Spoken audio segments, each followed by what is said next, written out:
నమస్తే తెలంగాణ ప్రజలారా, మీరు చూస్తున్నది నిరుద్యోగి న్యూస్. నేను మీ రామశో.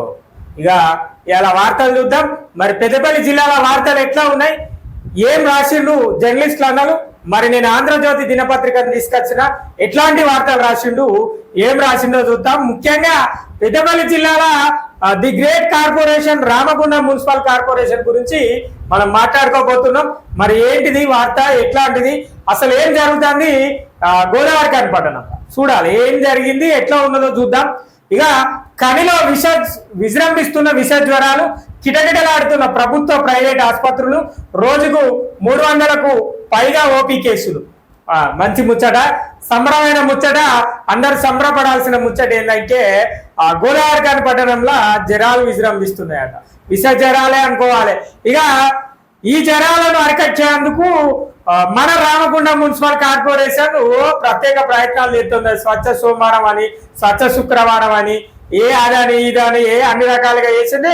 ప్రస్తుతం ఈ రోజు కూడా స్వచ్ఛదనం పచ్చదనం లాస్ట్ చివరి రోజు 5 రోజులు చేసింది. మరి ఎక్కడ అభివృద్ధి చేసిందో, ఏడ పచ్చదనం చేసిందో, ఎట్లాంటివి చేసిందో మనకు కనుక రామగుండం కమిషనర్ సార్ కనుక కనబడేది ఉంటే, మన మైకు దొరికేది ఉంటే ఈ పచ్చదనం పరిశుభ్రత కథ, అదే విధంగా అంతకుముందు చేసిన స్వచ్ఛ శుక్రవారాల కథ కూడా అడుగుదాం. ఇక మనం చెప్పినప్పుడల్లానే సార్కు గుర్తొస్తామేమో, సార్ మీరు అభివృద్ధి మర్చిపోయారు పలానా కాడ అంటే దాన్ని అభివృద్ధి చేస్తాను. లేదు సార్ ఇక్కడ కాలువ కూలిపోయిందని మన ఛానల్లో ఏదైనా వార్త వస్తే దాని మీద పోయి చూస్తాడు. మరి గిట్లా అయితే ఎట్లా సారు, మేము చెప్పుడే కాదు, మీరు కూడా చూడాలి, మీరు కూడా చేయాలి. ప్రజలకు అనేక రకాల కనీస సౌకర్యాలను కూడా తీర్చే పరిస్థితులలో లేదు రామగుండం మున్సిపల్ కార్పొరేషన్. మరి ఇది కూడా ఆలోచన వేయాలి సారు. ఇక ఈ కనిల విష జ్వరాల పరిస్థితి ఏంది, కిటకిటలాడుతున్నాయట హాస్పిటల్ అన్ని, దవాఖానాలు అన్ని కిటకిటలాడుతున్నాయట. అటు ప్రభుత్వ దవాఖానాలు కావచ్చు, ఇటు ప్రైవేట్ దవాఖానాలు కావచ్చు. మరి ఏ దవాఖానాలు అయినా కూడా ఇప్పుడు వర్షాకాల సీజను, మరి గతంలో కురిసిన భారీ వర్షాలకు ప్రజలు అల్లకల్లోలమైరని చెప్పుకోవాలి. గత 10 రోజుల క్రితం, ప్రస్తుతం కూడా కొంత సమయంలో ఎండ కొడుతుంది, మరొక కొంత సమయంలో వర్షం పడుతుంది. మరి ఏంటి ఇట్లాంటి వాతావరణ పరిస్థితులు నెలకొంటున్నాయి కాబట్టి వ్యాధులు కూడా ఎక్కువైపోతున్నాయి అని చెప్పేసి ఈ అన్న చెప్తున్నాడు. ఏంటంటే మరి గోదావరి పట్టణం పరిస్థితి ఎట్లా ఉందో అనేది కూడా చూద్దాం. ఇటీవల కురిసిన భారీ వర్షాలతో విష జ్వరాలు విజృంభిస్తున్నాయి. 10 చోట్ల వర్షం నీరు నిలవడంతో దోమలు, ఈగలు పెరిగిపోయి typhoid, malaria, dengue, viral fever విస్తృతంగా వ్యాప్తి చెందుతున్నాయి. ప్రభుత్వ ఆసుపత్రులతో పాటు పట్టణంలోని పలు ప్రైవేట్ దవాఖానాలు కూడా పీడితులతో కిటకిటలాడుతున్నాయి. ప్రతిరోజు సుమారు 300కు మంది పైగానే టైఫాయిడ్, వైరల్ ఫీవర్లతో వస్తున్నారట హాస్పిటల్కు. ఆసుపత్రిలో వివిధ కౌంటర్ల వద్ద రోగులు బారులు తీరారు.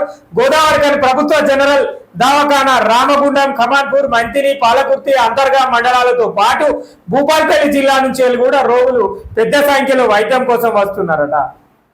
గోదావరి పట్టణంలో ఉన్న ప్రభుత్వ దవాఖానలో చూపెట్టుకుంటారు. మంచిదే, చూపెట్టుకోవాలి ప్రజలందరూ.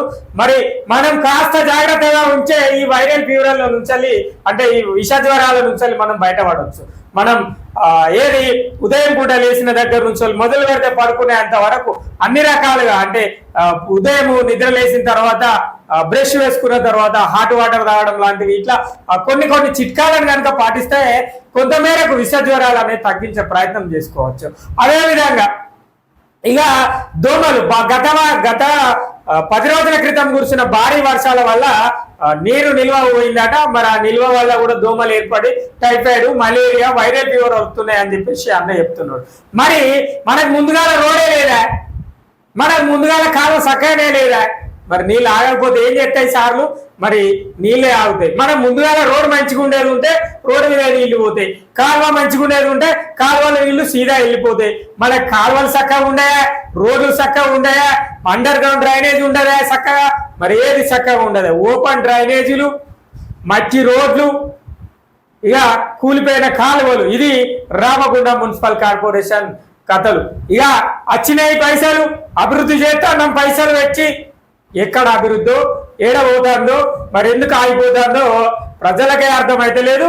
మరి నాయకులకు ఏమైనా అర్థమైతే జర కామెంట్ చేయురన్న. నా ఛానల్లో వార్త చూసినప్పుడు మీరు చూస్తా అంటారు కదా అన్న, మరి చూసినప్పుడు ఎందుకు అభివృద్ధి అయిపోయిందో కూడా మీరు చెప్పాలి. ఇక నేను నిన్న ఫైన్ లైన్ రోడ్డు పాలే చూడలేక ఒక వార్త పెట్టిన, అభివృద్ధి మరిచారా సారు అంది. సారు సాయంత్రం మట్టి పోసింది. ఇక అంతకుముందు ఒక అన్న ఏదో ఒక వార్త తీసుకొని ప్రాంతంలో కల్వట్ కూలిపోయింది అని చెప్పేసి పెడితే ఆ వార్త చూసి కల్వట్ కాడికి పోయి నిధులు లేవు, టెండర్లు ఎత్తాం పిలుస్తాం వస్తాం అని చెప్పేసి చెప్పారు. మరి అది ఆడనే పోయింది. ఇక అనేక రకాల సమస్యలు ఉన్నాయి కార్పొరేషన్లో. ఏదేమైనా కూడా ప్రజలకే నష్టం వాటిల్లుతుంది. ఎట్లా అంటే ఇక మీరు కార్యక్రమాలు చేస్తారు, మంచిగా ఉంటుంది, స్వచ్ఛదనం పచ్చదనం కార్యక్రమం బాగున్నది, మేము కాదని అనట్లేదు.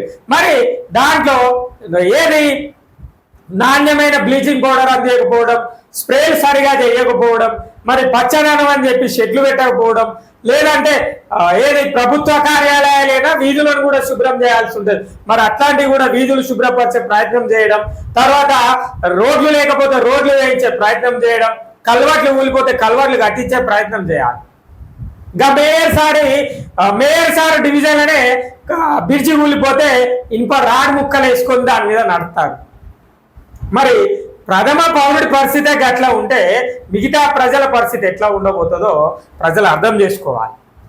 ఇవన్నీ చూడాల్సిన ముచ్చట ఉంటుంది. మనం చివరగా స్థానిక ఎమ్మెల్యే మక్కాన్ సింగ్ రాజన్నకు చెప్పాలి, మరి మనం చెప్పాలి కాబట్టి అన్నకు చేద్దాం.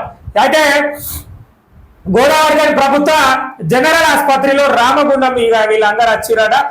ఇక ఏంటి ప్లేట్లెట్స్ తగ్గి రక్త కణాలు పడిపోవడంతో మెరుగైన వైద్యం కోసం కరీంనగర్ హైదరాబాద్ వంటి నగరానికి వెళ్తున్నారు. ఇటీవల కురిసిన భారీ వర్షాలతో కాలువలు కుంటలు పొంగి పొర్లి చాలా చోట్ల భూగర్భ డ్రైనేజీలు సక్రమంగా లేకపోవడంతో చెత్త పేరుకపోవడంతో దోమలు ఈగలు వ్యాప్తి చెందడంతో పాటు అంటువ్యాధులు కూడా విజృంభిస్తాయి.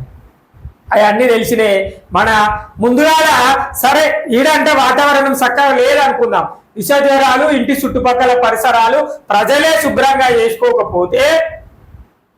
శుభ్రపరచుకోకపోతే దోమలు ఈగలు తయారై వాళ్లకు రోగాలు వచ్చినాయి అనుకుందాం.